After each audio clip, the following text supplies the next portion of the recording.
The string lights swayed over the backyard, half of them warm white and half a cooler blue, where someone had run out of the right kind and mixed boxes without checking.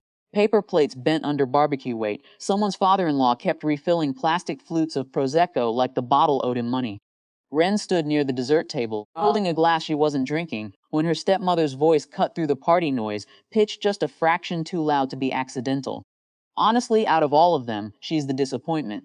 Wren didn't turn around. She looked instead at the condensation sliding down her glass, at the way it pooled on the tablecloth in a small, spreading ring. Somewhere behind her, a cluster of her father's co-workers murmured something she couldn't parse, and Deborah's laugh followed, easy, social, already moving on to the next topic like she hadn't just detonated something.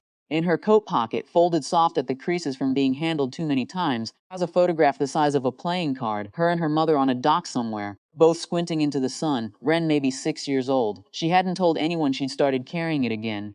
She helped fold the extra chairs when the party thinned.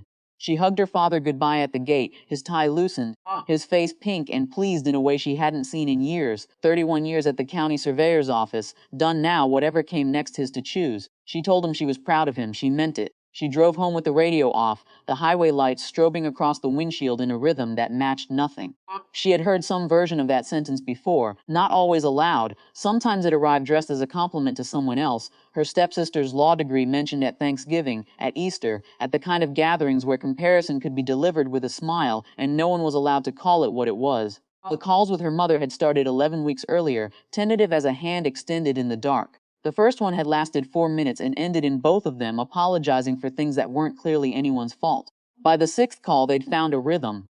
Sunday evenings, her mother's voice a little rougher now, asking about work, about the weather in Wren City, never about the 12 years in between, not yet, maybe not ever. Wren hadn't told her father, not out of cruelty, out of a fear she didn't examine too closely that saying it out loud might make it collapse, the way things sometimes did when you named them too soon. The discovery happened the way most quiet things come apart, by accident, without ceremony. Wren had left her phone on the kitchen counter at her father's house one Sunday, screen lit, a voicemail transcript from her mother visible in preview.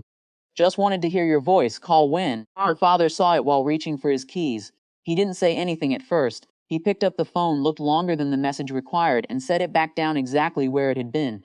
That evening he called her, and his voice had a texture she didn't recognize. Not anger, something slower and heavier, closer to grief revisited. How long? He asked, and she told him. He was quiet for a while on the other end, long enough that she could hear his refrigerator humming in the background of his kitchen, a sound she knew from childhood. You didn't think you could tell me, he said. It wasn't a question. I didn't know if it would matter, she said, and immediately wished she could take back how small that sounded. 3 weeks later, at a smaller gathering, just her father's house, a Sunday dinner, no banners, no lights. Deborah made a comment about Wren's job, something about how nice it must be to have settled for something manageable. It was smaller than the first sentence, quieter but cut from the same cloth. Her father set his fork down. He didn't raise his voice. She's been rebuilding a relationship with her mother for 3 months, he said, looking at his wife, not at Wren. Alone. Because she didn't think anyone here would make room for it. He picked his fork back up. I'd call that the opposite of a disappointment. Deborah's mouth opened, then closed. The sound of cutlery against plates resumed, awkward but real, and nobody explained anything further. Wren felt something in her chest loosen that she hadn't realized was clenched. Not triumph, nothing that clean.